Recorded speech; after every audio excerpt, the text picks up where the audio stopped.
안녕하세요. 안녕하십니까. 지난 시간에 5분 법신양, 계양, 정양, 해양, 해탈양, 해탈지기양 이런 5분 법신양이라고 하는데 요거에 대해서 했죠. 오늘은 헌양지는 옴바라 도비양 요거에 대해서 하도록 하겠습니다.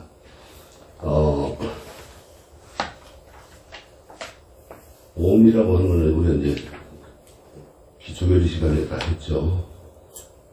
그 다음에 이제 바라 도비야 hum자도 했고 바라 도비야에 대한 이제 하겠습니다.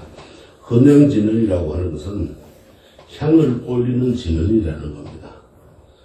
여기서 이제 향이라는 것은 부처님이나 또 불보살님의 완성된 인격체를 가진 덕으로서 표현한 5분 법신향을 이제 말하는데, 향을 꽂음으로써 우리도 부처님처럼 위대하고 원만한 그 공덕을 갖춘다는 그런 의미입니다.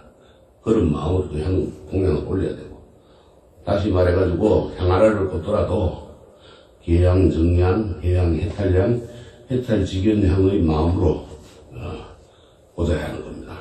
그래서 우리가 이제 헌양진언에서 진언은 글자 그대로 우리가 풀이하면 참된 말이라는 뜻이에요. 참된 말. 그래서 진언은 우리가 쉽게 그 뜻을 알아채지 못하는 말로 되어 있습니다. 그래서 불교 경전에는 여러 군데에 진언이 많은 부분을 차지하고 있어요.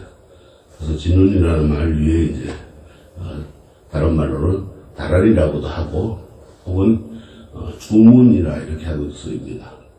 그런데 뜻들은 다 진언이나 다랄이나 주문이나 비슷합니다. 진언은 범어로는 이제 만트라라고 그래요. 만트라.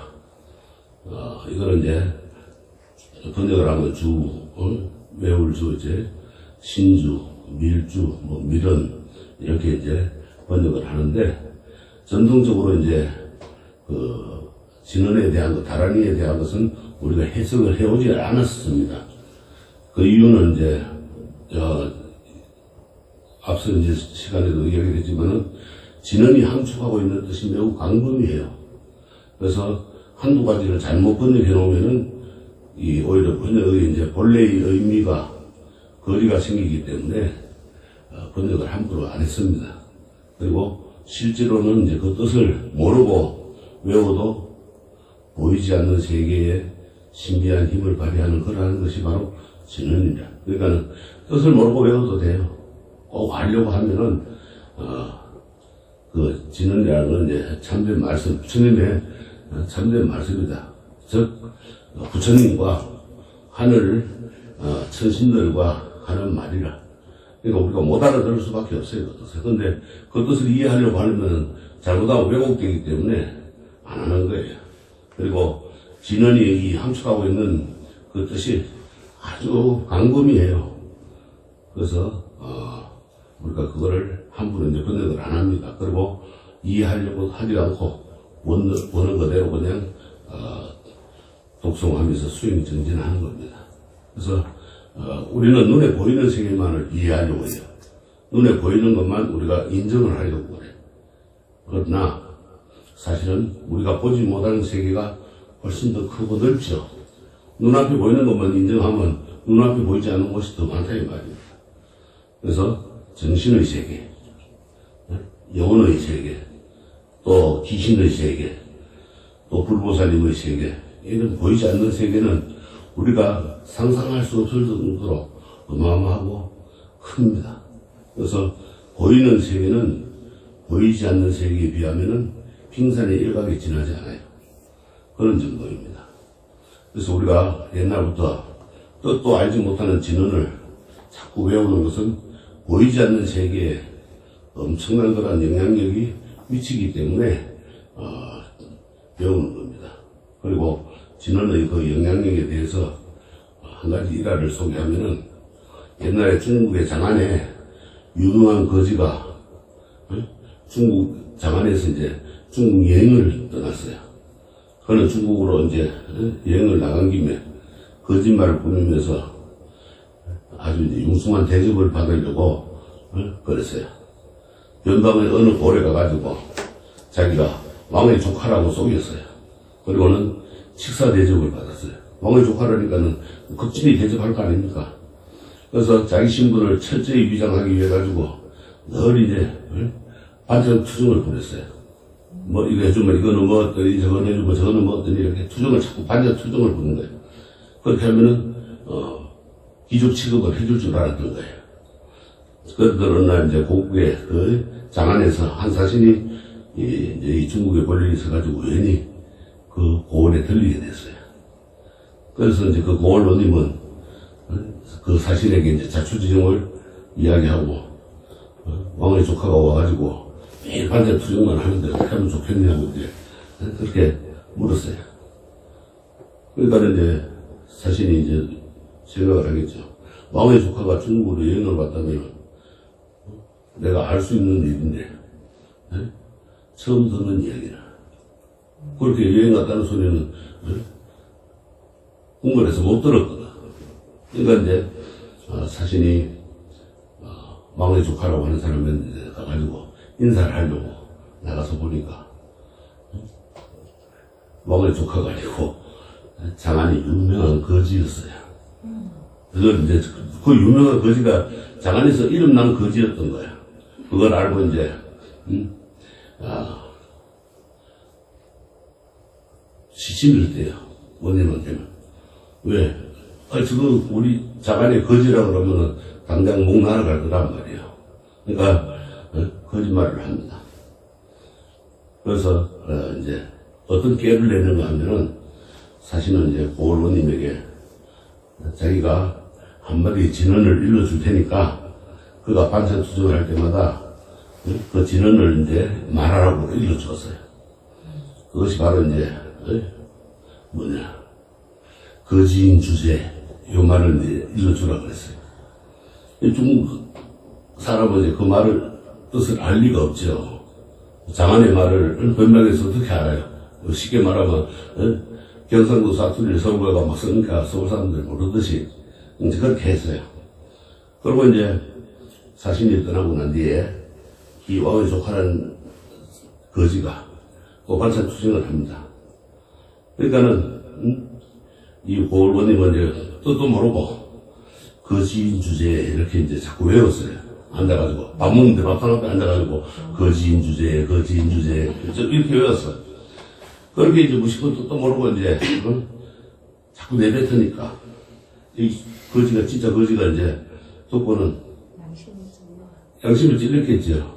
혼비백산해가지고 도망을 가버렸어요. 어이 고을원님이 내가 거지인 걸 어떻게 알았냐 해가지고 도망을 가버렸어요. 그러니까 중국 사람은 아무것도 몰랐지만은 거지인 주제를 자꾸 배웠던 거예요. 그러니까는 이 거지가 반찬 투정하고 있다가 그 소리 듣고는 아이고 내가 탈로났구나 이제 큰일 났다 싶어서 도망을 가버린 거예요. 그러니까 이런 것처럼 진언이라는 거는 우리가 뜻도 모르고 하지만 엄청난 영험을 발휘하는 그런 말입니다. 그래서 거지에게는 거지인 주제라는 말이 자신의 생명을 오락가락하게 했죠. 그만큼 엄청난 큰 말이었어요. 이처럼 우리가 모르고 배워도 신비한 영향력을 갖는 것이 바로 진언입니다. 거기에는 신앙적인 면도 상당히 많은 부분을 차지하고 있어요. 중국 사람이 거지인 주제라는 말을 진언의 말 뜻을 알려고 노력한다면 결코 모를 말은 아니시겠죠. 그러면 그 뜻을 알아서 어떻게 하겠어요? 거지는 그 자리에 죽는 거예요. 우리가 요즘은 이제 법회에서 이런 진언을 해석하는 경우도 가끔 있는데 진언의 뜻을 알고 배우면은 어떻게 했어요? 더 좋겠어요? 안 좋겠어요? 더 좋을 것 같죠? 그 뜻을 알고 배우면은 신비함이 떨어져가지고 신심이 떨어져요. 모르고 하는 게 더 효과적이고 신심이 더 무치될 수 있기 때문입니다. 그래서 우리가 한번 구체적인 진언의 내용을 살펴보기를 하면은 옴 바라 도구야 하면서 옴이라고 하는 것은 아까도 얘기했지만은 모든 진언의 다란이의 구조로서 그것 하나만, 옴 하나만도 훌륭한 진언이 됩니다.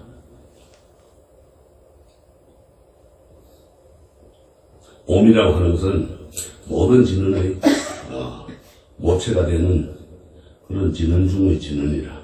그래서 모든 법문의 어머니라고 합니다. 상대를 지극히 찬탄하는 극찬 구절이라.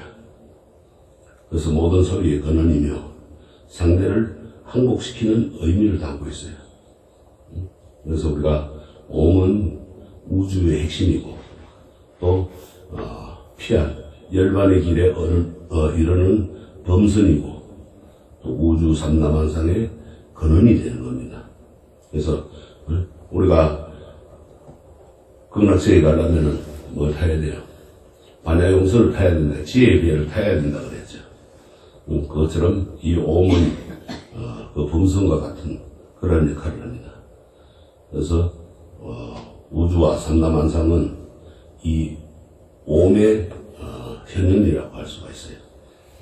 그래서 우리가 옴을 하면은 아오마의 준말이라 그랬죠.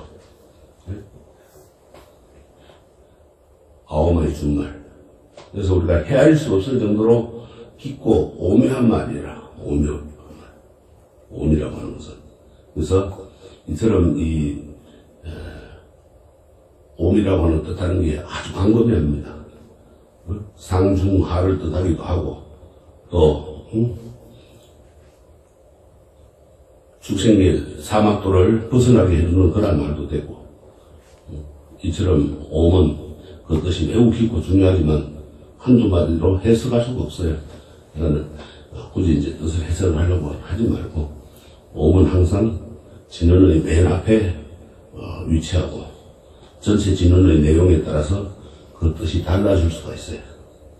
그래서 옴은 모든 진언 중에서 가장 차원이 높은 아주 중요한 그런 진언인 겁니다. 그래서 옴을 항상 우리가 이제 모든 진언 앞에 나오죠. 그 다음에 이제 옴, 바하라. 바하라는 원래 이제 인도말로 범어로 하면은 바즈라라고 해야 됩니다. 바즈라. 정명할 때 우리가 왜 밑에 지연 밑에 끊는 거요. 바즈라라고 하는데 이거를 물어보면은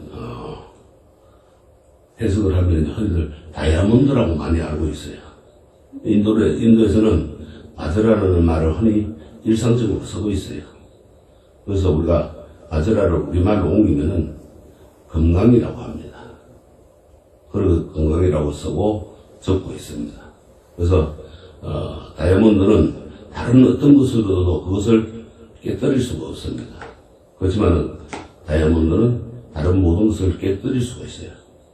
그래서 흔히 건강과 같은 견고한 지혜를 건강반야라고 말합니다. 어떤 게 있는가 하면은 이 건강이라고 하는 게 얼마나 양무하면은 우리가 쉽게 말하면 스님들 입적하시고 열반되시고 나면은 다비를 했을 때 나온 사리가 있죠. 그 사리 결정체가 얼마나 견고하고 양무가 하면은 온도로 열을 가했을 때 다이아몬드로 3000도가 가니까 없어지더래요. 근데 이 사리는 그 이상이 가도 있더라 이 말이에요. 그리고 열을 식혔을 때 다이아몬드는 그대로 있는, 저 사리는 그대로 있는데 다이아몬드는 하얗게 재가 돼 있더라. 그 다음에 또 하나는 다이아몬드가 얼마나 또 이제 다이아몬드가 그러면 양무가 하면은 기차가 달려가죠. 그 레일 위에 다이아몬드를 올려놓으면 어떻게 되겠어요? 깨지겠죠. 근데 안 깨집니다. 다이아몬드는 쇠를 타고 들어가 버립니다. 거기에 박혀버려요. 그만큼 얇은 것이 다이아몬드예요. 그럼 그것보다 더 얇은 게 뭐냐? 건강이라는 거예요. 이 건강이라는 게 그만큼 얇은 겁니다. 그거는 어떤 것으로도 깨뜨릴 수 없는 게 건강이에요. 그래서 건강과 같은 견고한 지혜를 건강반야라고 합니다. 우리가 건강반야 바람직경 그러죠. 건강경이라는 전이 반야신경에 나오고 하는 그 건강. 우리 마음의 지혜는 그 어떤 탐진치, 삼독이나 번뇌망상도 깨뜨릴 수가 있습니다. 그러나 지혜 그 자체를 깨뜨릴 물건은 이 세상에 아무것도 없다는 거예요. 그래서 불교는 지혜를 중요하게 여기는 지혜의 종교입니다. 그래서 바라라는 것은 건강반야라는 거예요. 굳센 지혜, 어떤 것도 깨뜨릴 수 없는 그런 지혜다. 그 다음에 도비야는 소향존에게라는 말입니다. 소향존이라고 하는 것은 분향을 뜻하는데, 분향은 우리가 부처님께 이제 예불의식에서 향을 피우는 것을 분향이라고 그러고 소향이라고 해요. 그럼 소향존, 존은 높을 존자를 쓰잖아요. 그러면 부처님입니다. 이 끝에 야자는 누구누구에게라는 그는 위격조사예요. 그러니까 소양존이면은 부처님에게 이런 뜻입니다. 그래서 소양존이라는 것은 향을 사려서 부처님께 공양 올립니다 하는 뜻이라. 또 그런 일을 하는 사람을 가리키는 거예요. 다시 말해가지고 건강과 같은 지혜의 향을 사르는 분이 바로 소향존이라. 여러분들이 소향존이에요. 여러분들이 5분 도친양에게 향을 사러 올리기 때문에 그 소향존은 어떻게 해야 돼요? 지혜로 광명으로 5분 법신으로 무장된 분이 바로 소향존이라. 여러분들 그렇게 그런 마음으로 향을 올려야 됩니다. 또 건강의 지혜가 마음속에 아주 간직되어 있는 소양존이기 때문에 그 향으로서 세상을 청정하게 하는 겁니다. 그래서 사를 소자, 향기 향자, 높은 존자, 소양존이라 그러는데요. 그 다음에 맨 끝에 이제 흠은 이구청정이라는 뜻이에요. 이구청정이라고 하는 것은 어디서거나 떼놓을 수 없는 그런 맑고 깨끗한 그런 것을 이구청정이라고 그래요. 그래서 맨 끝에 어떤 진열이든지 보면 끝에 많이 나오는 흠자는 그러니까는 더러움의 세계를 벗어나서 청정의 세계를 뜻하는 겁니다. 그래서 옛날에는 수행자들이 미신적인 음식을 먹을 때 먹기 전에 음식에다가 흠자를 쓰고 먹기도 했다고 해요. 그러면 이제 그게 말고 깨끗해진다, 이 말이에요. 이제 독약이 들었는지, 나쁜 걸 뭘 넣어놨는지 알 수가 없다, 이 말이에요. 어떤 마음으로, 지었는지. 그래서 스님들이 이제 공약을 지을 때도, 마지막으로 이제 이 흠자를 쓰고 그렇게 짓는다고 하고, 또 공약을 드실 때도 이제 그렇게 했다고 합니다. 청정하게 하는 데는 꼭 우리가 향이 필요하죠. 그죠? 탁한 데는 향이 필요한 거예요. 여러분들 냄새가 나도 향을 피우고, 또 공기가 탁해도 향을 피우고, 또 여러 군데 향을 피우죠. 그래서 지혜의 향이 있는 곳에 더러움은 있을 수가 없는 거예요. 그래서 자기 자신만이 가질 수 있는 향기도 중요하지만 좀 더 강력하고 좋은 향기를 우리가 발해서 다른 사람에게까지 향기를 풍겨야 돼 온 세상이 청정해지는 그러한 것입니다. 그래서 옴바라 도비홈은 붙여가지고 해석하면 금강석처럼 견고하고 훌륭한 마음으로 향을 올리는 존귀한 분을 지극히 찬탄하며 이 세계가 청정해진다, 이렇게 볼 수가 있어요. 이 말은 곧 부처님의 공덕은 향과 같이 이 세계를 청정하게 만들고 있음을 찬탄하는 내용입니다. 그러니까 부처님의 공덕을 찬탄하는 내용이라.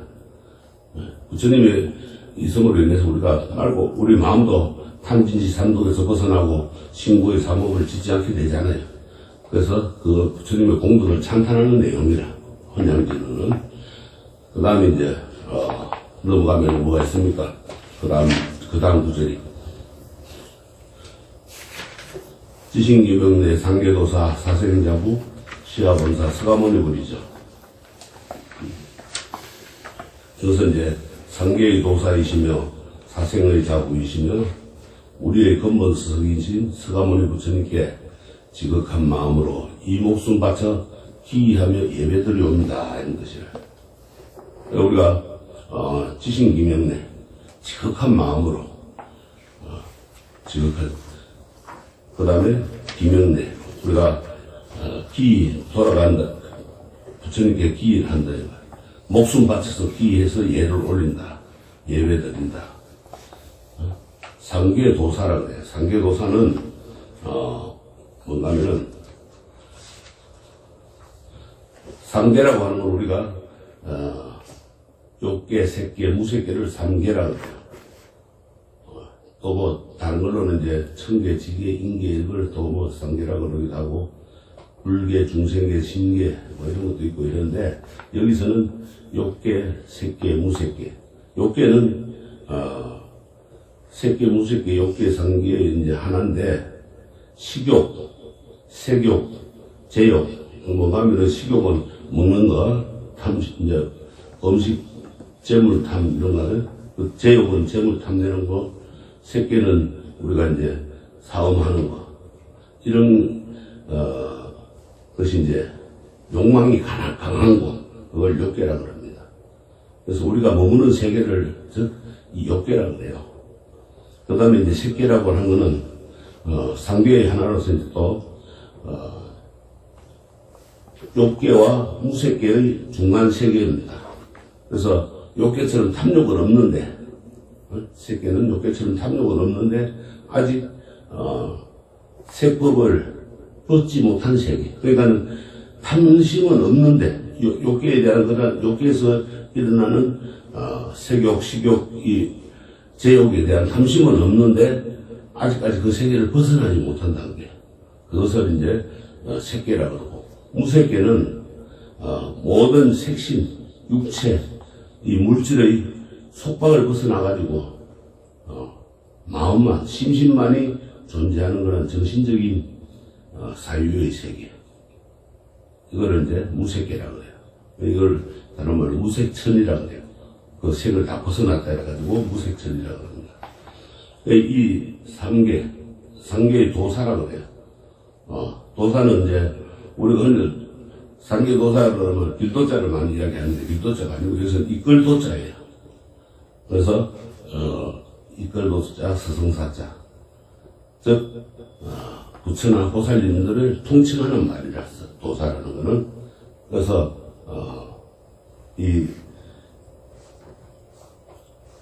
또 다른 거는 이제 법회나 또는 장이나 이런 데서 여러 이제 수행자들을 거느리고 의식을 행하는 승려를 우리가 그 법회를 이끌어간다 해가지고 이끌도자를 써서 이제 도사라 그러기도 합니다. 근데 여기서는 이제 색계, 욕계, 무색계를 벗어나게끔 해주는 거란 스승이다. 그 다음에 사생자부. 사생자부는 우리가 이제 네 가지로 태어나는 거 있죠. 사생.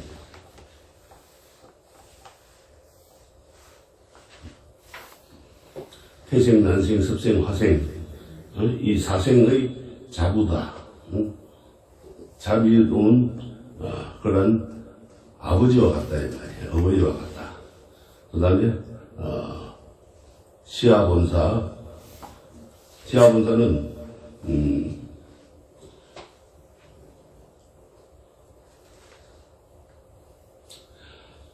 우리가 이제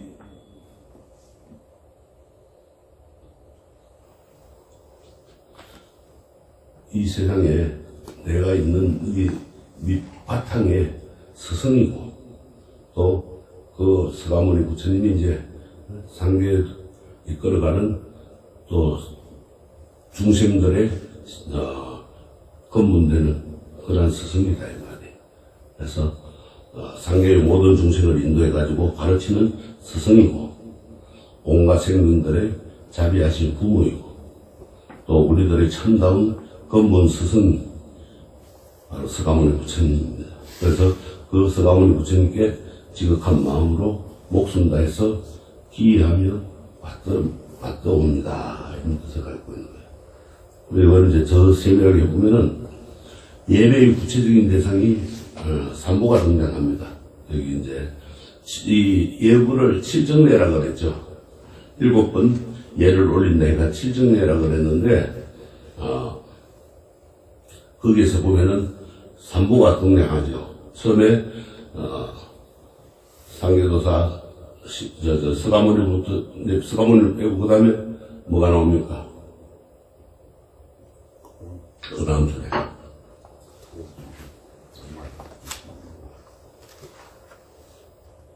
지신기명대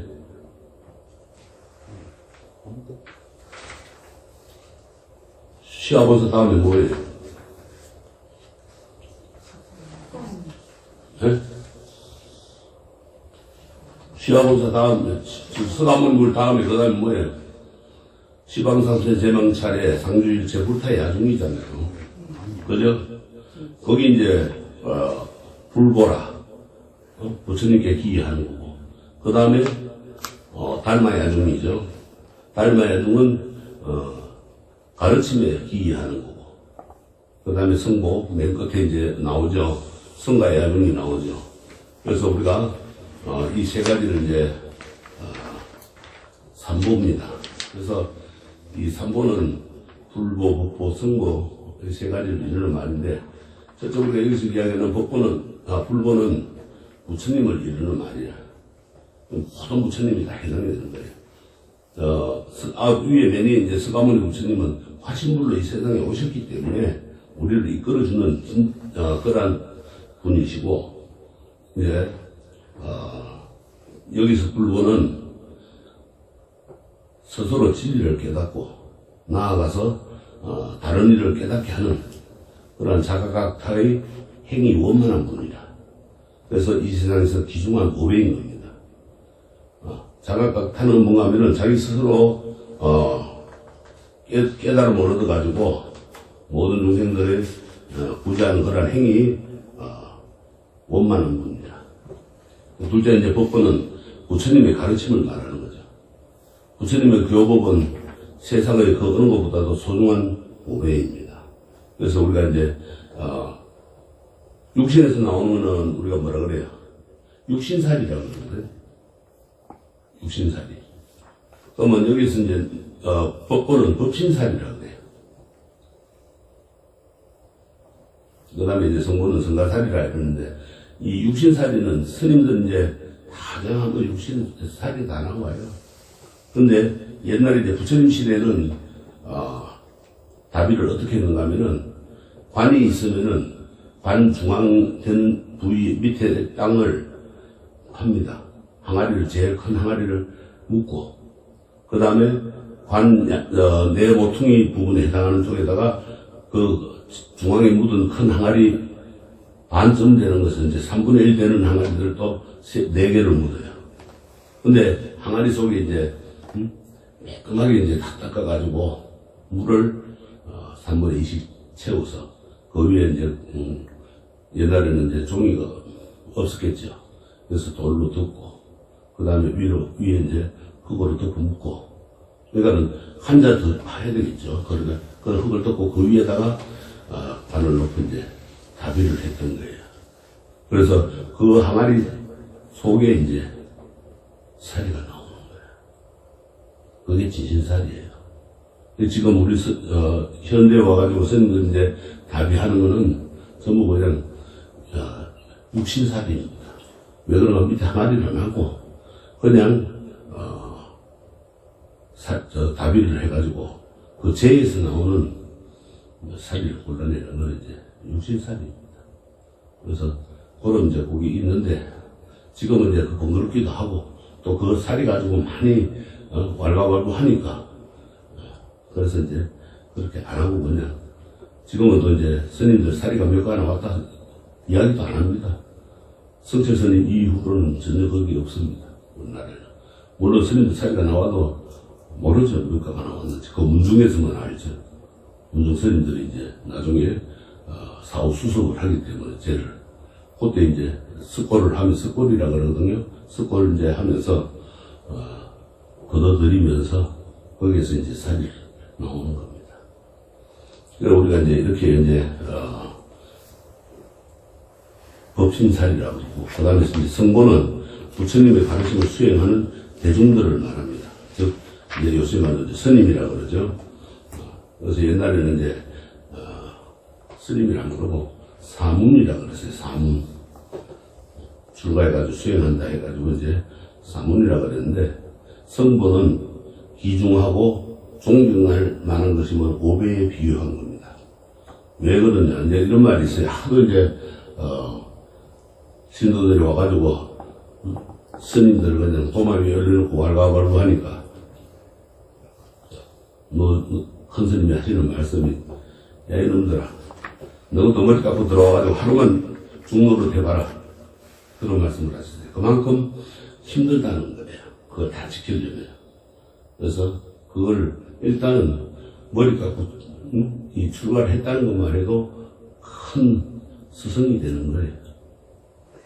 맨 앞에 이제 지신기명에는 7번 나오죠. 그래서 칠정례라고 하고 칠정례의 첫 번째, 두 번째는 부처님에 대한 예배입니다. 그래서 첫 번째는 서가모니 부처님에 대한 예배고 두 번째는 모든 부처님들에 대한 예배고 그 다음에 이제 세 번째는 부처님의 가르침에 대한 예배이고 네 번째부터 이제 7번째까지가 이제 부처님의 단체에 대한 예배야.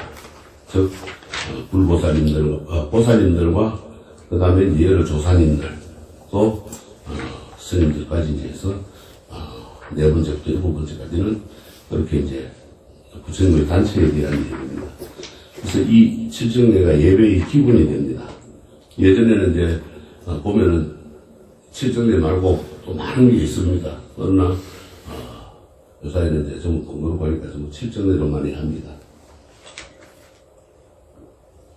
그래서 칠정례는 예배의 기본이 되고 흔히 이제 우리가 법당에서 절을 할 때 줄여가지고 3배만 올리죠. 불법성 삼복교 올린다 해가지고 또 3배를 축소해서 1배만 하는 경우도 있는데 통상적으로 법당에서 절을 할 때는 3배를 올려야 됩니다. 부처님 앞이나 신중단이나 또 하단이나 모든 곳에 하단 연단인데 영단이나 이런데 3배를 올리고 또 이제 보통 칭견하는 스님들 일반 스님에게는 1배를 올리는 게 자연스러운 일입니다. 그게 예의고 또 여법하게 법상을 차려놓고 법문을 들을 때 큰 스님들께는 이제 3배를 올리는 것이 또 예의고 또 이제 밖에서 큰 이제 주지스님이나 큰 스님들께 3배를 올리려고 할 때는 3배를 고집을 해서는 안 됩니다. 스님들이 부담스러울 때가 있어요. 우리가 그 예절, 스님들에 대한 예절에서 다 배웠죠. 절을 할 때도 지혜롭게 적절한 방법을 우리가 그때그때 때에 맞게끔 찾아서 해야 됩니다.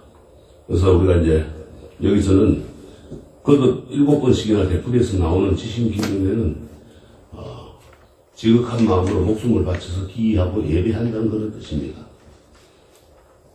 예배를 드리는 데 있어서 하나뿐인 목숨을 바친다는 말은 곧 지극한 마음으로 예배를 드리는 걸 말합니다.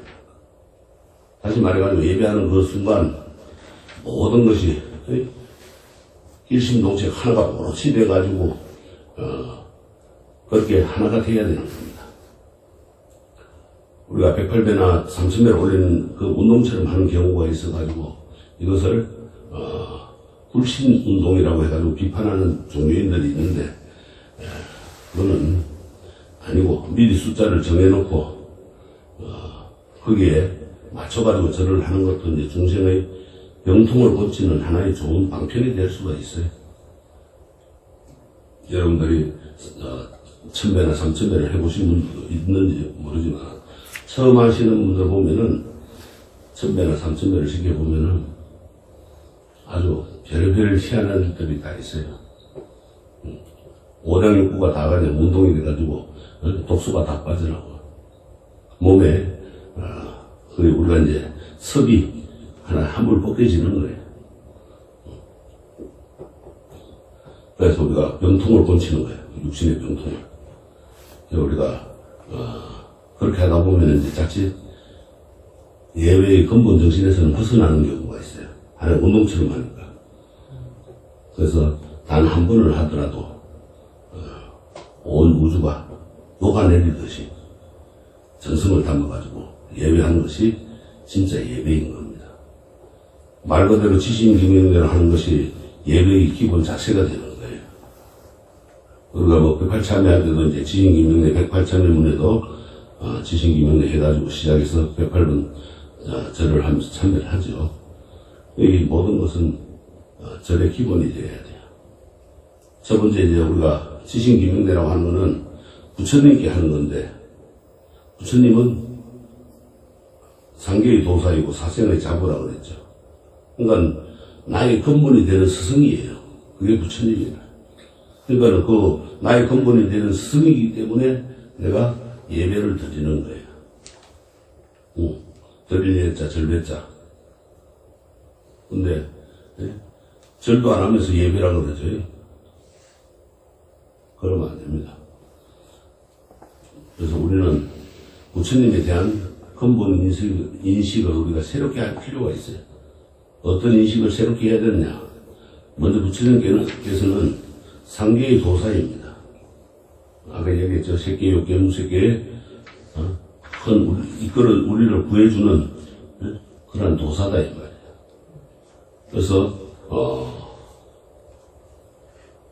상계를 오늘날 현실적인 차원으로 우리가 보면은 욕계는 탐욕에 찌들어가지고 돈벌이만 눈이 밝은 사람을 가리키는 말로, 새끼는 명예에 찌들어 있는 사람을 가리키는 말로, 무새끼는 마음이 청정해가지고 예술에 종사하는 사람을 가리키는 말로 우리가 볼 수가 있습니다. 근데 상계를 하늘로 따져가지고 욕계, 새끼, 무새끼로 나타내는 경우도 있어요. 아까 얘기했죠. 그렇게 있는데, 말하자면은 이 하늘의 세계도 그렇게 여러 가지로 펼쳐져 있는 겁니다. 하늘이라고 다 좋은 것이 아니라, 부처님께서는 이미 3000년 전에 이 우주가 아주 무한하다는 것을, 아주 넓고 광대하다는 것을 경전 곳곳에 우리가 설해 놓으신 것을 볼 수가 있습니다. 요즘에 와가지고 이제 천체 만원경 무슨 만원경 하면서 보죠, 이제 우주를. 근데 부처님께서는 이미 3000년 전에 만원경 없이도 그걸 다 말씀해 놓으셨어요. 우주 삼라만상을. 지금 뭐 태양계 발견하고 은하수를 보고 이러는데 부처님은 그때 벌써 다 증명해 놓으신 겁니다. 부처님은 이 위대성이 과학이 발달하면 발달할수록 입증이 되고 있어요. 현실로 되고 있어요. 여기서 상계는 곧 어떤 부류의 중생이든 혹은 무엇을 하며 사는 사람이든 천차만별의 인생을 모두 통틀어가지고 일컫는 말이 바로 상계입니다. 그래서 부처님께서는 우주 삼라만상의 도사이시다.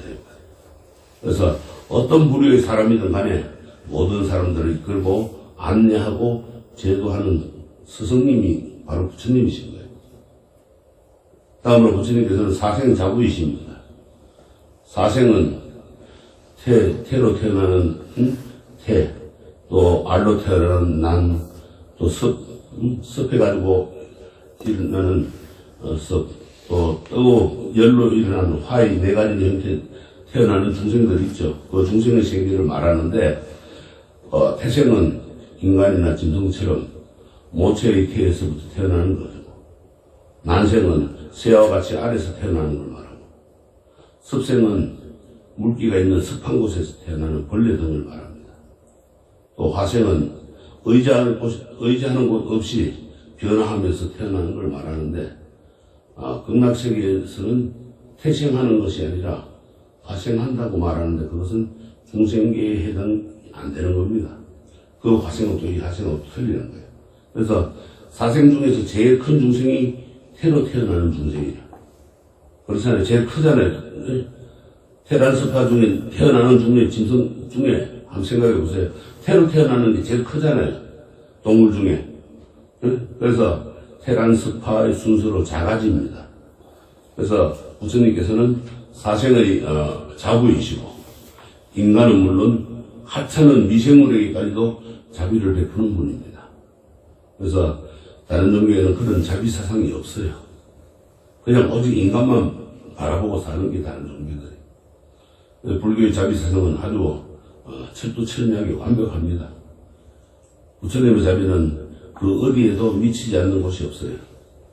부처님께서는 막 태어난 갓난 아이에게도 자비를 베풀듯이 모든 생명이 있는 것들에게는 자비를 베풀라고 했습니다.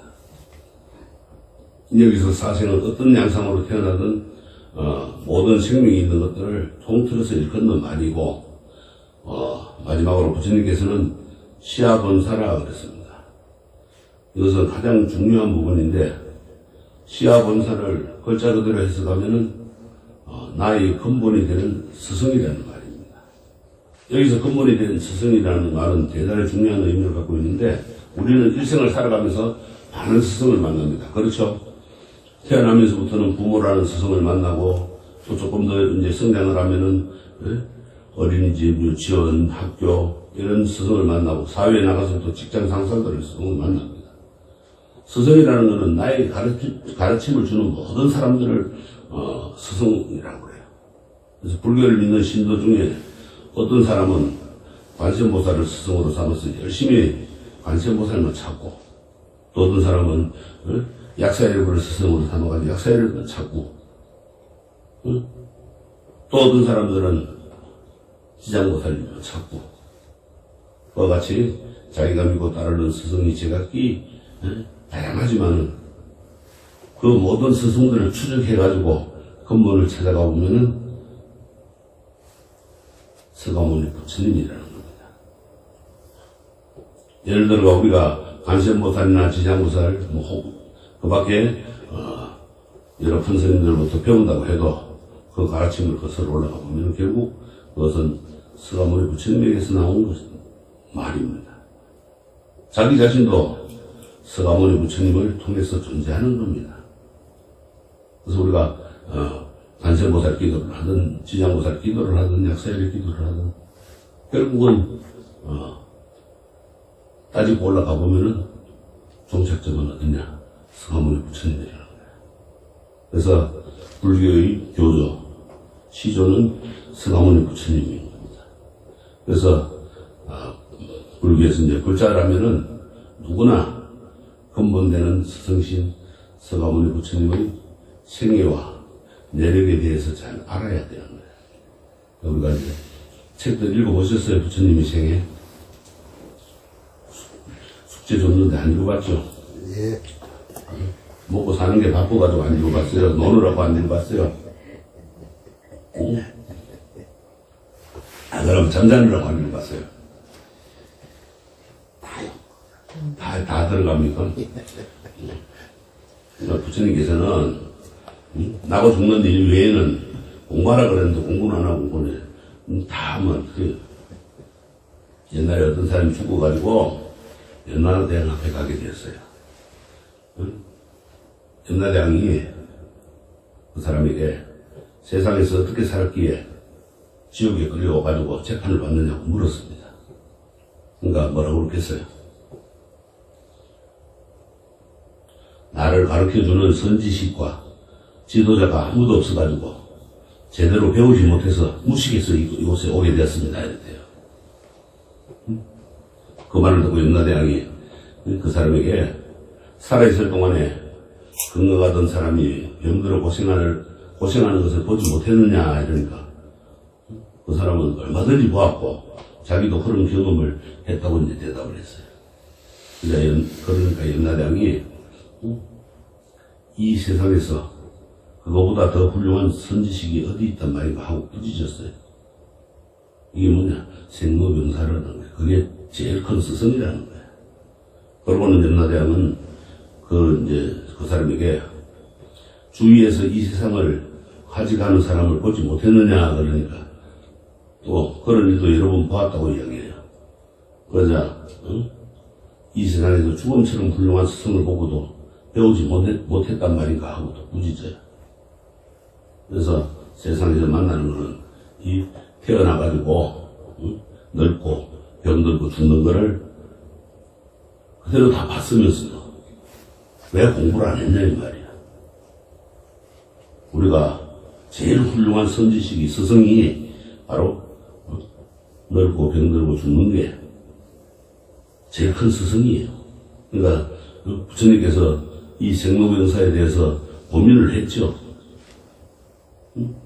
그거를 깨닫는 게 뭐예요? 사성제 아닙니까? 고집멸도. 그 네 가지 괴로움에서 벗어나서 집착을 벗어나가지고 멸하고 그 다음에 열반에 이르는 길에 드는 고집멸도에 대해서 말씀을 하셨잖아요.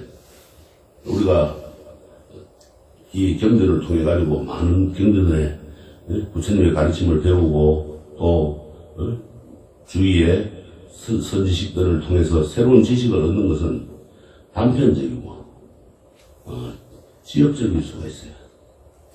그거보다도 이제 살아가면서 겪는 삶의 현장들에서 보다 깊고 의미 있는 가르침을 배울 수가 있는 겁니다.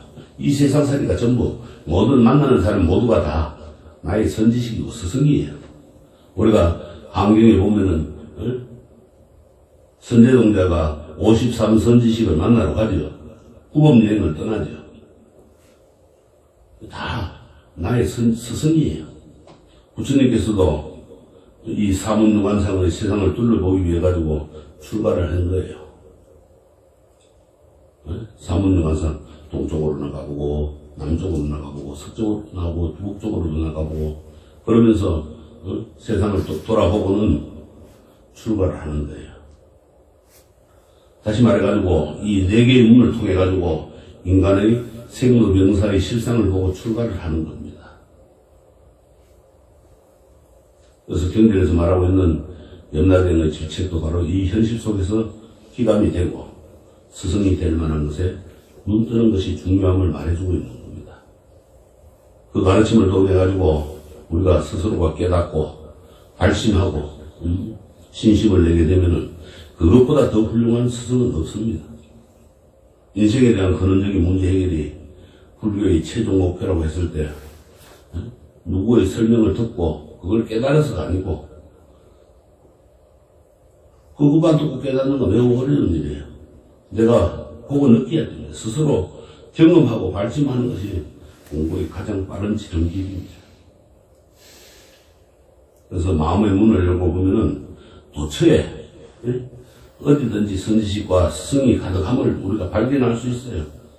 자기가 경험하는 거 하나하나가 바로 자기를 인도하고 깨우치는 스승임을 알아야 돼요. 내가 방금 행한 일을 돌아볼 줄 알아야 돼요. 그러면 그게 바로 스승이 되는 거예요.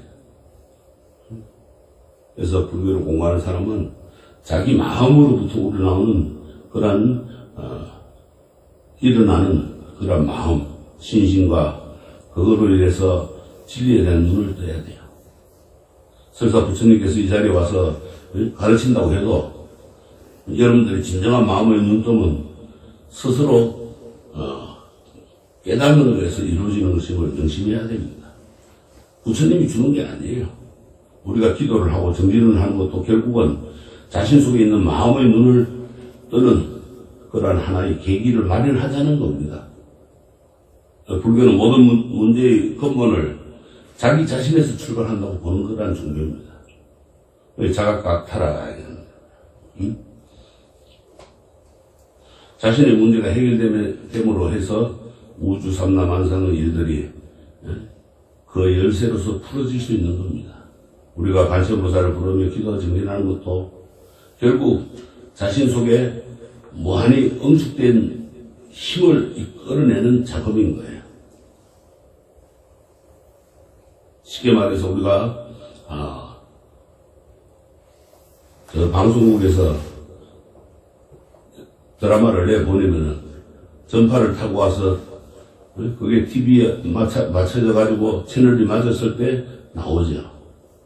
그와 같이 우리가 관세음보살을 찾고 지장보살을 찾고 약사일부를 찾으면서 내 마음속에 그게 한없이 그 힘이 모여졌을 때, 그때에 바로 뭐가 되느냐. 우주 삼라만성의 그러한 열쇠를 풀어낼 수 있는 힘이 되는 거예요. 자신의 문제를 자기 자신 스스로 풀어내는 거예요. 결국은 쉽게 말하면 소원이 이루어지는 거예요. 주파가 우리가 그러잖아요. 뭐 이래 하다가 내가 너 생각했는데 너 왔다. 아니면 뭐 전화가 왔다. 연파예요. 연파가 통하니까 오는 거예요. 내 생각이 그 상대방 생각과 같이 일치하니까 그런 게 통하는 거예요. 예. 불교는 그 어떠한 대상에 집착하는 것을 가르치지 않습니다. 대상을 통해 가지고 궁극적으로 자기 자신의 무한한 힘을 끌어내야 되는 거예요. 대상이 전부인 것처럼 착각해서는 안 됩니다. 관세음보살이 전부가 아니에요. 내 마음속에 있는 관세음보살을 끌어내야 되는 겁니다. 그래서 대상에만 맹목적으로 매달리는 것은 올바른 불교관이 아니에요. 또 자신에 대한 올바른 이해는 더더욱 아닙니다. 부처님께서 지극한 마음으로, 부처님께 지극한 마음으로 우리가 예배를 드리는 것도 궁극적으로는 자기 자신 속에 내재된 불성, 부처가 되는 거라는 성품을 드러내기 위한 예배 드리는 거예요. 그 불성의 예배를 드리는 거예요. 그래서 지금은 우리가 중생이지만은 미래에는 우리가 부처가 될 수 있기 때문에 우리도 예배의 대상이 되는 겁니다. 결국 나 자신한테 하는 거예요. 예배의 대상은 서가모니 부처님이나 관세음보살이나 지장보살이나 이런 분들에게 문수보살이나 이런 데 말할 것도 없고 유정무정의 모든 것이 그 속에 다 포함되는 거예요. 중생세계에 모두가 다 포함되는 거예요. 또 우리가 절에 와가지고 예배 드리는 것은 가정으로 돌아갔을 때 그냥 절에서 하고 절 문 밖을 나갔을 때는 안 하는 게 아니에요. 집에 갔을 때 집을 부땅으로 삼아가지고 온 가족들을 부처님으로 생각하고 예배를 드리는 하나의 훈련이 되어야 되는 거예요. 연습을 해야 되는 거예요. 옛날에 어떤 남편이 시크키도 말 안 듣고 가정에는 관심도 안 두고 바람만 피우고 다니고 노릇만 하고 다니고 문제를 일삼으니까 이제 보살님이 걱정이 돼가지고 저리 가서 스님한테 여쭈니까 스님이 매일 신랑이 와서 자거든. 거기에다 대고 108배를 하고 잘못했습니다 하고 108배를 하고 그거를 100일을 하라 그러더래요. 처음에 한강해가지고 그걸 어떻게 하고 이제 하는 고민을 하다가 그대로 스님이 하라고 한 거니까 했답니다. 100일 후가 되니까 달라지더래요. 왜? 그 108배를 하는 동안에 자기 업장이 숨이 되고 자기의 생각이 바뀌어진 거예요. 바뀌어지니까 신랑이 보니까 뭔가 달라져 있거든. 그러니까 마음이 돌아오는 거예요. 그와 같이 우리가 지금은 중생이지만 결국 미래는 부처가 될 수 있고 또 부처이기도 합니다. 그래서 우리도 예배의 대상이 되는 겁니다. 그러니까 가족들을 부처님으로 삼아 기도하라니까, 절하라니까, 그걸 어떻게 해요? 하는 사람들이 있어요. 못하면은 결국은 자기도 자기 마음속에 있는 불성을 끄집어낼 수가 없는 거예요. 찾을 수가 없는 거예요. 훈련을 해야 돼요. 연습을 해야 돼요. 응? 내가 그런 말 잘하는데 자식들 보고는 이거 해라 저거 해라 뭐 공부해라 뭐라 잘하지만 그러면서 자기들은 안 한단 말이에요. 왜 보살님들이 처사님들은 안 해요? 그걸 해야죠. 가정에 있는 내 가족이 부처님이고 또 보살님이라 그걸 소홀히 해서는 안 되는 거예요. 왜? 부처님은 시방삼세 어느 곳에 어느 때라도 항상 계시기 때문에 절에 앉아있는 부처님은 부처님이 아니에요. 여러분들 옆에 앉아있는 보살님들, 불자님들이 다 부처님이고 나가면 다 서처에 안 계시는 곳이 없어요. 부처님이. 인공위성을 타고 우리가 멀리 도망을 간다 해도 이 시방을 벗어나지를 못하는 거예요. 또 타임머신을 타고 과거로 돌아간다고 해도 역시 3세를 벗어나지는 못하는 겁니다. 그래서 우리가 부처님께 예배드리는 모든 것은 결국 자기 자신한테 절을 하게 되는 겁니다. 자기 자신한테 절하는 자기 자성불, 자기 자신을 자성불한테 절하는 거예요. 그것은 또한 자신의 이익만을 생각하고 또 아만을 깨고 덕을 키워가는 그러한 일이기도 합니다. 그래서 예배를 드릴 때는 항상 그 교훈을 잊지 말아야 돼요. 그래서 부처님께 그렇게 우리가 서가모니 부처님 할 때는 서가모니 부처님이 곧나 내가 서가모니 부처님이요. 내 자신을 참여하면서 내 자신의 본래 모습을 찾으려고 그렇게 해야 되는 겁니다. 그래서 우리가 참여 중에 제일 큰 참여가 절로 하는 게 제일 큰 거예요. 108참여라는 자리에서. 그래서 우리가 항상 부처님을 찾고 또 부처님을 찾는데 그것이 곧 나라는 것을 깨달아야 된다. 그래서 부처님은 나의 진실이고 나의 생명이라. 그게 부처님이에요. 우리가 지신기명내 시방삼세 제망차례 상주일체 불타야중 할 때 시방과 삼세는 뭐예요? 과거, 현재, 미래를 삼세라고 그러죠. 시방은 10가지 방향이죠. 제망과 차례에 항상 머무시는 일체 부처님께 지극한 마음으로 이 목숨 바쳐 기하옵니다. 그러는 말이에요. 시방세계를 두루 계시고, 시방세계에 과거, 현재, 미래에 항상 계시는 모든 부처님께 기한다, 이 말이에요. 그래서, 제석천궁을 덮어 드리운 거물을 우리가 뭐라 그러는가 하면은, 이야기했죠. 기초교리 시간에. 인드라망이라 그래, 인드라망. 망. 우리가 망은 거물이란 말이에요. 그 거물에 구슬이 달려가지고, 그 구슬에 비춰진 구슬 그림자처럼, 하늘죠. 인드라망이 얼마나 큽니까? 거기에 구슬이 달린 구슬이 한 개만 아니라, 많이 달리단 말이에요. 그런데 구슬이 그림자처럼 서로가 비치는 거야.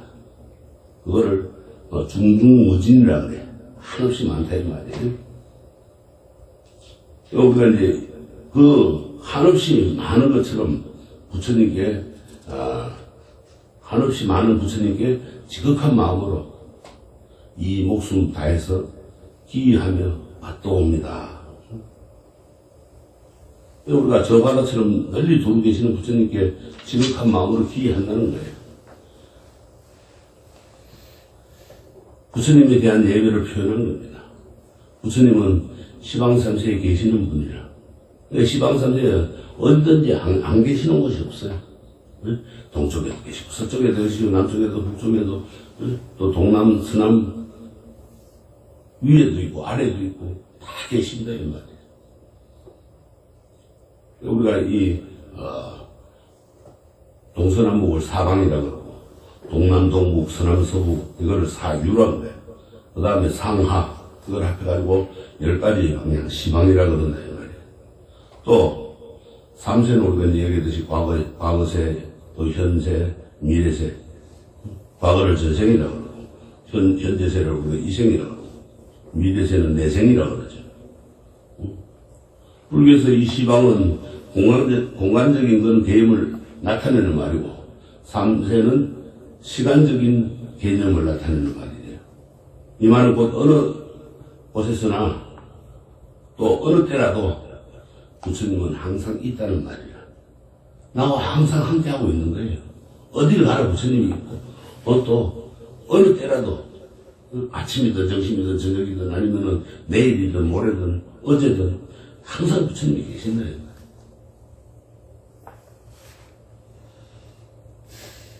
제망차리를 우리가 그대로 글자 그대로 해석하면은 제석천의 궁전을 듣고 있는 거물처럼 맑고 바다같이 넓은 세계, 그거를 제망차리라고 그래요. 제망, 이제 제석천의 궁전을 듣고 있는 거물을 제망이라고 하고, 또 바다같이 넓은 그런 세계를 차리라 이런.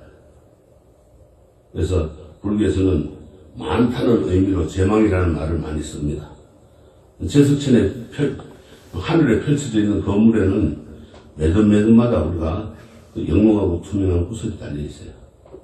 그 구슬들은 이쪽 구슬이 저쪽 구슬을 비추고 또 저쪽 구슬이 이쪽 구슬을 서로 비추고 있어요. 그래서 한 개의 구슬 속에 주변의 모든 구슬들이 다 비치고 있는 겁니다. 여러분들 어릴 때 구슬치기 많이 해봤죠? 그 구슬 빛이 맑고 깨끗한 것도 있고, 그죠? 흐린 것도 있고, 그죠? 맑고 깨끗하고 있는 그런 구슬들이 있어요. 한없이 많다. 그러니까 구슬마다 구슬의 그림자가 서로 비치는데, 거물에 달려있는 구슬도 엄청난 숫자이지만, 그 구슬에 비친 구슬의 그림자 숫자 또한 무한한 겁니다. 셀 수가 없어요. 그래서 불교에서는 그와 같이 거듭 담이 없는 많고 많은 세계를 우리가 이제 아까도 얘기했지만 중중무진이라 그래요.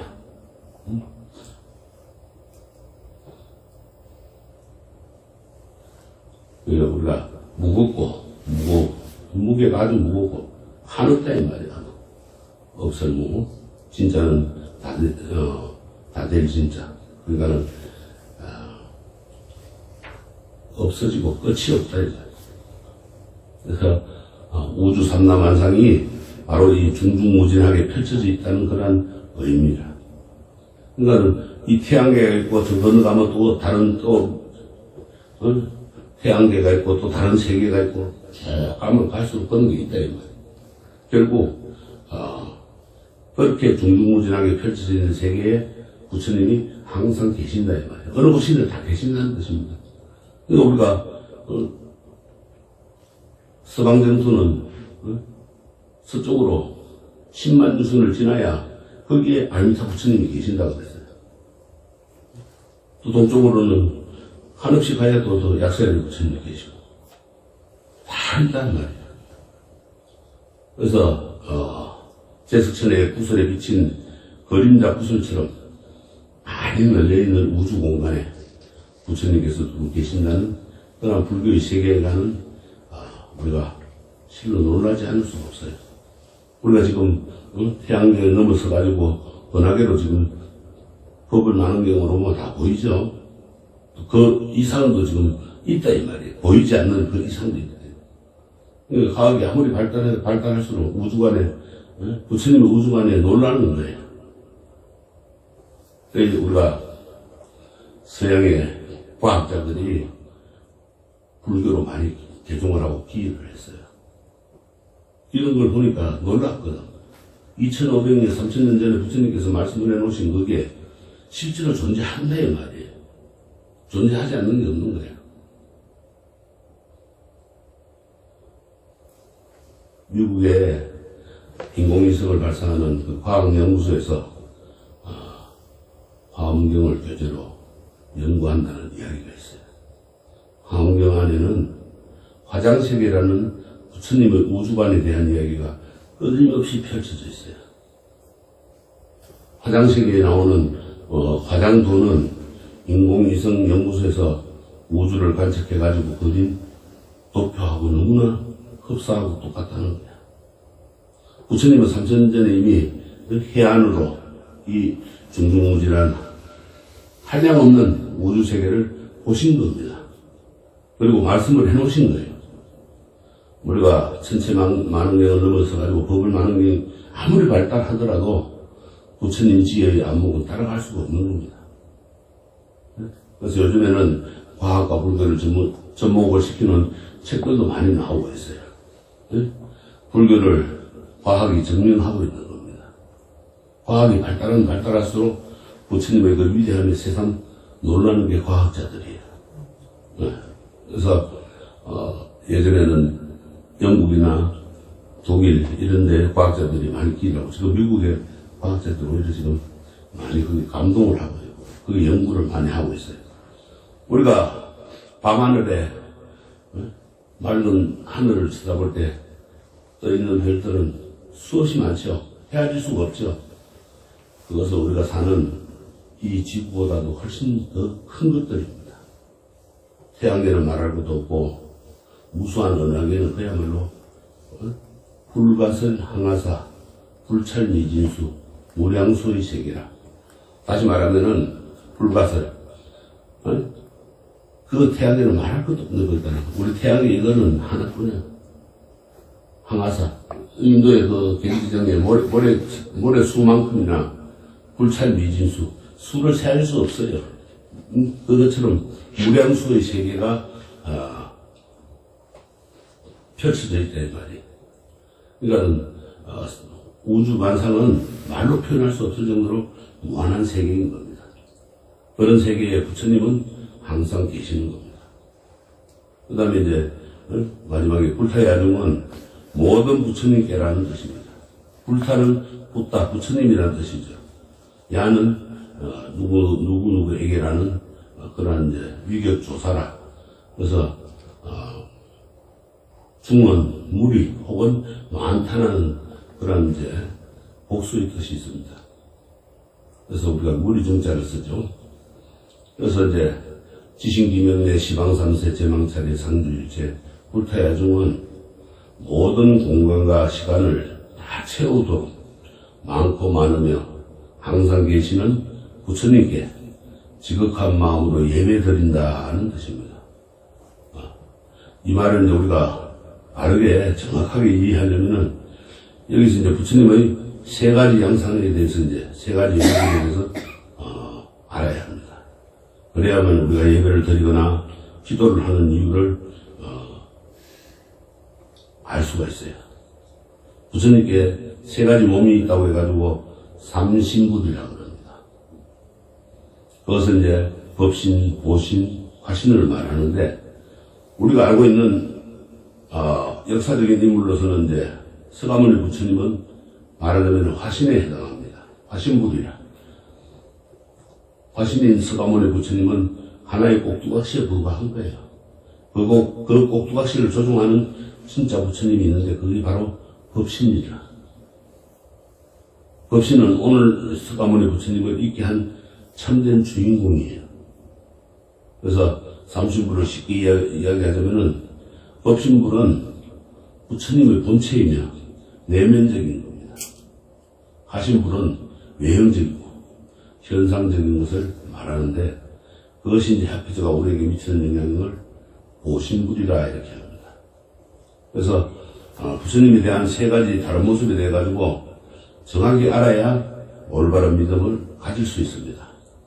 그러니까 우리가 부처님께 기도를 하면 법당 안에 있는 등신불에게만 하는 것이지 이미 3000년 전에 열반에 드신 서가모니 부처님께 하는 것인지 아니면 보이지 않는 신에게 하는 것인지 정확하게 우리가 모르고 하는 경우가 많습니다. 그래서 역사적인 인물로서 서가모니 부처님을 서가모니 부처님에게 이게 하는 진짜 주인공이 있다는 거예요. 그게 법신불이라고 했죠. 법신은 진리의 몸을 말합니다. 흔히들 본래 면목이라고 그래요. 다른 말로는 진여라 그러고 주인공이라기도 하고 자성이라고도 표현합니다. 또 본성, 본체라고 그러도 돼요. 그래서 법신 자리는 영원히 죽지도 않고 멸하지도 않는 겁니다. 우리 몸뚱이는 잠이 들어도 법신은 자지 않고 항상 깨어있는 거예요. 또 우리가 아무리 바쁘게 움직여도 가만히 있는 주체가 되는 것이 법신인 겁니다. 자, 한 가지 쉬운 예로 우리가 법당에 앉아가지고 공부를 합니다. 그래서 공부를 할 때는 학생이죠. 집으로 돌아가면은 한 가정의 가장이고 주부가 되고 남편이 되고 아내가 됩니다. 다시 말해가지고 법당에 있을 동안만 학생으로 살아있는 것이지 법당을 나서면 그때부터 학생의 신분은 이미 아닌 겁니다. 그러나 그런 외형적인 변화와 관계없이 본체는 죽지 않고 영원히 존재하며 우리를 학생으로도 또 주부로도 가장으로 아내로 남편으로 조종을 합니다. 자, 부처님께서 이 땅에 오셔가지고 80년간을 사셨다가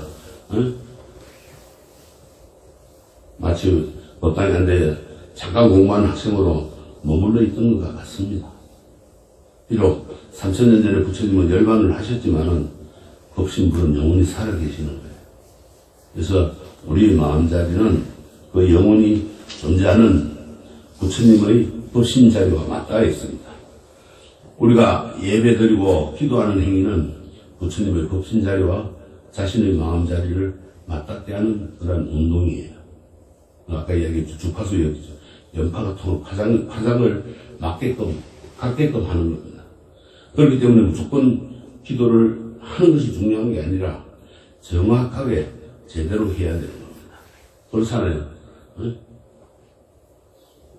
축구 선수가 골을 넣으려고 공을 찼는데 정확하게 차야 골이 들어갈 거 아니에요.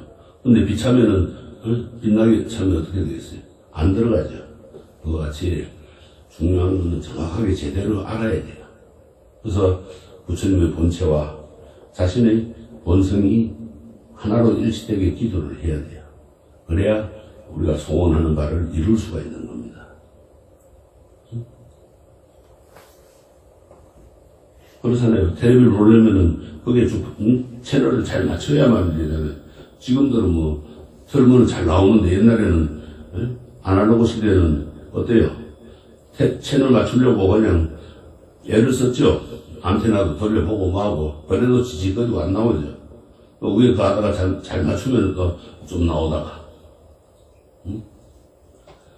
그래서 그렇게 잘 맞춰야 돼요. 엉뚱한 곳에 채널을 고정시켜놓고 소리만 잔뜩 높여놓으면 시끄럽기만 하는 거예요. 원하는 걸 듣지를 못합니다. 그래서 비록 우리가 소리가 낮아도 주파수만 제대로 맞추면은 정확하게 들을 수 있는 것과 같이 기도하는 마음 자세도 그와 똑같은 이치입니다. 자신의 마음에는 욕심이 가득한데 아무리 부처님이나 관세음보살께 기도를 해도 어떻게 했어요? 주파수가 맞지 않는 거예요. 그러면 소원이 이루어지는 겁니다. 즉 깨달음을 이룰 수가 없는 거예요. 우리가 기도를 하는 것은 우리에게도 부처님이나 관세음보살과 같은 만행의 만덕이 있다는 것을 확인하는 일이에요. 또 그 위대한 힘을 끌어내는 것이 바로 기도예요. 그래서 기도는 하나의 충전 작업이라, 전기를 충전시키려면 전기선에 꽂아놓아야 하듯이 서가모니 부처님의 위대한 힘을 빌려내면 우리의 마음자리를 서가모니 부처님의 법신 주파수에 정확하게 맞춰야 되는 거예요. 그래야만이 되는 겁니다. 그렇기 때문에 기도는 단 한 번을 하더라도 아주 정성을 들여가지고 정신 바짝 차리고 우리가 옳은 마음으로 일념으로 그렇게 정성을 들여야 돼요. 그렇게 해야만이 이루어지는 거예요. 여러분들 100일 기도를 하는데 10명이서 기도를 합니다. 근데 어떤 사람은 100일이 되기도 전에 소원이 이루어지고, 어떤 사람들은 100일 딱 돼가지고 이루어지고, 어떤 사람들은 100일이 끝나고 이루어지는 사람도 있고, 끝나고 한참 가도 그냥 안 이루어지는 사람이 있어요. 주파수를 잘못 맞추니까 그런 거예요. 주파수를 잘 맞추니까 일찍 이루어지고, 또 시간이 따라가지고 정확하게 맞추니까 또 100일에 가서 맞춰지는 거고, 그것도 못 맞추니까 100일이 지나서 이루어지고, 아니면 더 가도 안 이루어지는 거예요. 서양에서는 서가모니 불상보다도 이 법신 비로자나 불상을 더 많이 모시고 있습니다. 부처님의 법신 자리에 대한 이해가 과학적으로 납득이 가기 때문에 법신부를 많이 모시는 거예요. 그래서 기도하는 정신세계가 부처님의 법신 자리와 바로 맞닿는 이론은 너무나 과학적으로도 우리가 증명이 되어 있어요. 다시 말해서 부처님의 법신 자리는 우주 만유의 근원이 되는 거예요. 본체입니다.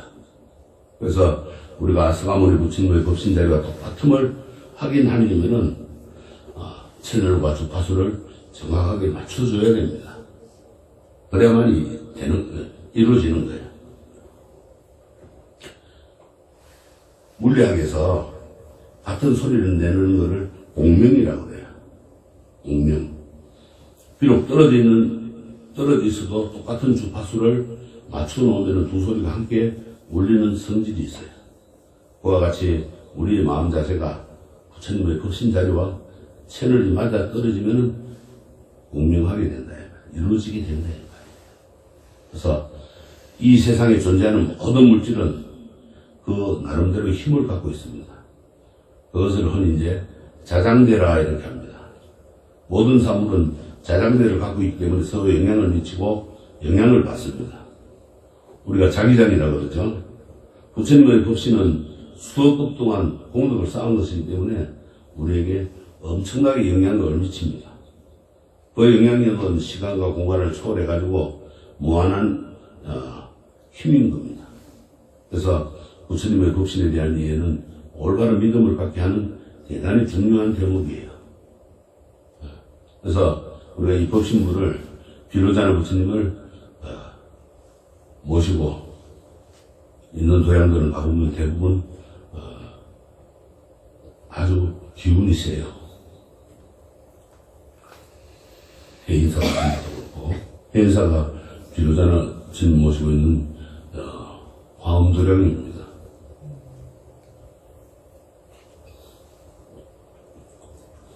우리 지장사는 짬뽕이에요. 비로자나 부처님 모시고 지장보살이 모셔가 지장도량 되고 관세보살이 모셔가 관음도량 되고 또 밖에는 약사리 부처님 서 계시면서 약사도량 되고 완전 짬뽕이죠. 왜? 여러분들이 와가지고 어디든지 주파수를 좀 맞춰가지고 좀 깨달음을 얻고 이루어질 소원을 이루라고 하는 거예요. 근데 안 해요. 그거를 안 하니까 못 이루어지는 거예요. 내가 안 한 노력을 안 하니까 노력을 하라 이 말이에요. 응? 그 다음에 이제 화신불은 다른 말로 이제 화신불을 응신불이라 그래요. 응신불. 역사적으로 이제 우리가 인도에서 태어나가지고 우리에게 법을 전하고 열반에 드신 실존 인물이 바로 이제 서가모니 부처님을 말하는 거죠. 이제 화신이라. 우리 몸을 나타내가지고 우리 앞에 몸을 나타내니까 화신불이라 그래요. 그거를 이제 다른 말로 응신불이라 그래요. 응해준다. 우리 중생들의 부름에 응해주었다 해서 응신불이라 그래요. 그래서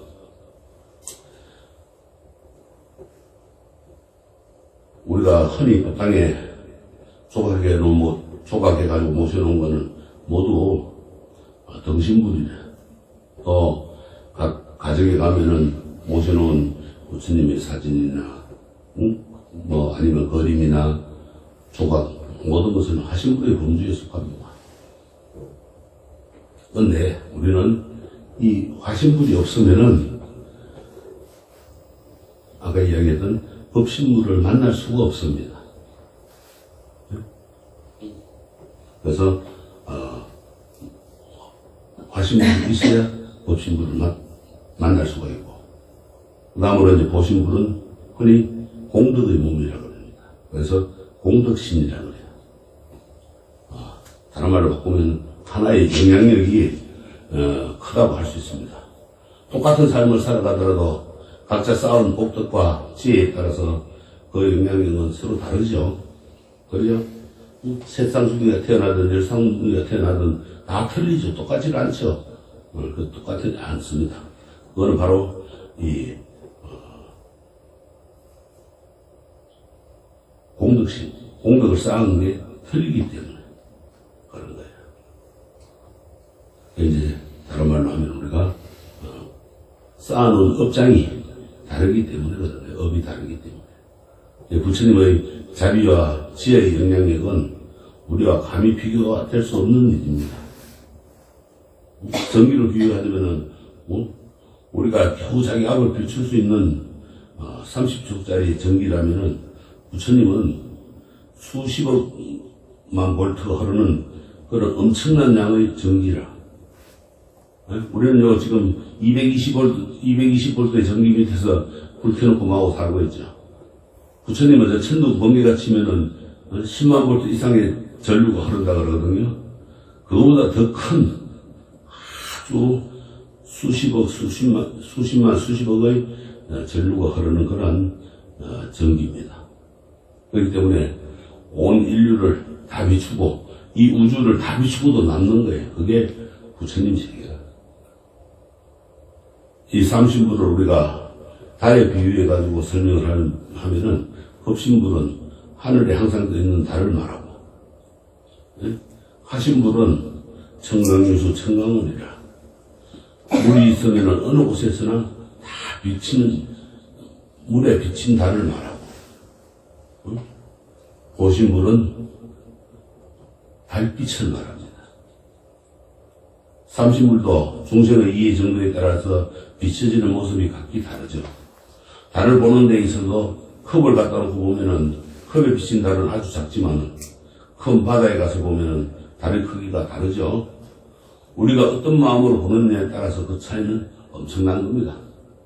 그래서 법신에 해당하는 하늘의 달은 항상 똑같은 크기로 언제나 그 자리에 있습니다. 다만 주위의 환경에 따라서 초승달도 되고 보름달도 되고 이렇게 되는 겁니다. 달의 크기에 따라서 달빛이 다른 것과 마찬가지로 우리도 각자 쌓은 복덕과 또 정진한 지혜에 따라서 영향과 역할이 달라지는 겁니다. 이것은 이제 우리가 보화비신이라 그래요. 보신과 화신은 영원한 것이 아니라 그것은 인연 따라서 나타나는 겁니다. 법신만이 영원한 불생불멸의 존재라. 나지도 않고 멸하지도 않고 영원히 있는 거예요. 그러나 보신과 화신은 영원한 것이 아니라 때에 따라서 인연 따라서 나타나는 겁니다. 깨달음을 있게 하는 것도 법신자리입니다. 법신무지라. 시방삼재에 우리가 항상 있는 우주의 대생명도 이 법신자리라. 우리가 예불을 드리고 기도를 하는 것도 부처님의 참모습인 이 법신에 대해서 예배를 드리는 것을 우리가 알고 명심해야 합니다. 그래서 불교에서 신앙의 대상은 바로 법신부지예요. 법신, 청정법신 비로자나 부처님입니다. 본질적으로 부처님은 자기 자신과 하나로 연결되어 있습니다. 땅과 하늘이 나와 같은 뿌리인 여하동건이고 만물이 나와 같은 몸인 여하일체라고 합니다. 여기에 대한 확신과 이해가 생길 때 우리 스스로 깨닫고 또 발심하는 그러한 모든 것이 생기는 겁니다. 그리고 굳건해지는 겁니다. 우리가 보고 느끼고 생활하는 것을 한꺼풀 우리가 벗겨놓고 보면은 우주 만물이 하나로 꿰뚫려 있습니다. 그것은 부처님의 참 생명과 자기 자신이 결코 둘이 아니라 하나이기 때문이라. 부처님에 대한 올바른 이해는 곧 자기 자신에 대한 올바른 이해인 겁니다. 그래서 우리가 기도를 할 때나 또 경전을 볼 때도 그러한 안목이 정립되어 있으면 그것은 어떤 것도 이해가 되고 소화시킬 수가 있어요. 그런데 그렇지 못하면 그거를 속에 경일기가 되는 거예요. 이해가 안 되는 거예요. 그래서 우리 불자들이라면 누구나 이 화신불, 법신불, 보신불, 삼신불에 대한 정확한 이해가 선행이 되어야 돼요. 먼저 알고 행동을 옮겨야 됩니다. 그래야 우리의 신앙이 알쏭달쏭 이렇게 모호해지지 않는 겁니다. 기도할 때나 또 자성자리를 찾는 참선 공부를 할 때도 신앙의 대상이 되는 부처님에 대한 관계를 정확히 파악해가지고 그 뿌리가 무엇인지를 잊지 말아야 됩니다. 그래서 믿음은 바로 우주의 본체라. 또 믿음은 자기 자신의 근원이래요. 그래서 믿음은 나아가서 부처님의 한량없는 무량공덕과 자기 자신의 생명이 결코 둘이 아니라는 그런 법신자리에 대한 신앙임을 명심해야 합니다. 그래서 이것은 결국 불교의 생명이기 때문에 거듭거듭 우리가 강조를 해도 지나치지 않는 겁니다. 그래서 오늘은 삼신불과 자기 자성불에 대한 그러한 것을 잘 알고 기의를 하고 기도를 하면은 다 이루어질 수가 있습니다. 초기 불교에서는 부처님과 아라한과를 구별을 하지 않았어요. 다 조금만 알면 다 아라한이라고 부처님이라고 그랬습니다. 그러나 대성불교로 오면서 세상이 이제 아주 급행창하고 많이 늘어나니까 그걸 시급히 이제 체계화시켜야 할 문제들이 생기는 겁니다. 그래서 이 부처님에 대한 개념과 깨달음의 성격이나 또 그 계위 같은 것들 정립이 되고 정리가 되었어야 합니다. 그래서 부파불교 시대까지 붙다는 얘기가 아닌 고조 정조 할아버지 때부터 들어온 여태 조상에 대한 그러한 가난 사실로 받아들일 겁니다. 근데 500년 좀 지나가지고 대성불교 시대에는 과거 깨달음을 성취한 인간 서가모니 부처님에서 중생이 의지해야 하는 그러한 부처님 존재는 같지만은 의지에 내면은 신앙의 형태로 변질이 됐고 그렇게 요구가 됐습니다. 그래서 가르침에 대한 믿음과 신앙과 경배의 대상으로서 또 붓다의 신앙은 다르다 해야 됩니다. 그래서 우리가 최초 변하는 뭔가 하면은 보살이라는 거예요.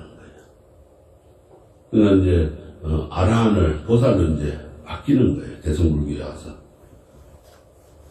우리가 부처님께서 전생에 다급생례 내려오면서 수행할 때 얻은 지위를 보살이라고 이제 칭하기를 한 거예요. 본생남이라고 하는 경전에 보면은 부처님의 전생의 수행 이야기를 담은 건데 부처님께서 전생에 주로 동물일 때 몸을 다른 짐승에게 보시를 했다는 내용이 대부분을 차지합니다. 이를테면은 어떤 이제 본생담에 보면은 한겨울에 눈이 겹겹이 쌓여가지고 어미호랑이가 먹이를 구하지 못해가지고 새끼들에게 젖을 주지 못하는 것을 본 토끼가 어미호랑이에게 스스로 먹잇감이 되어가지고 새끼 호랑이를 살리는 이야기 같은 내용들이 이제 본생담에 주로 많이 나옵니다. 이 토끼는 이제 전생의 부처님이에요.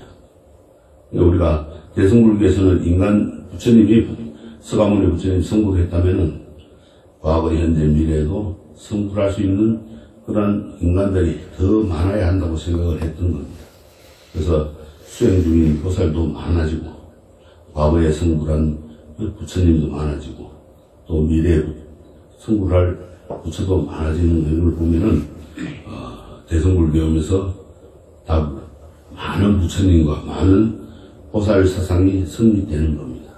그래서 여러분들이 이제 오늘 이 법신불에 대해 배우면서 삼신불을 배우고 다음 시간에는 이제 보살들에 대해서 이제 배우도록 그렇게 하겠습니다. 그래서 이달까지는 이제 예불에 대해서 강의를 마치고 다음 2월 달에는 반야신경이 사실은 엄청 깁니다. 내용이. 267자 되는 글자가 담고 있는 내용은 아주 많습니다. 그러나 간략하게 그냥 요점 정리만 하도록 그렇게 하겠습니다. 그걸 다 하려고 그러면 건강경을 다 해도 못 알을 시간이 반야신경입니다. 일단 거기에 대해서 하도록 하겠습니다. 자, 성불하십시오.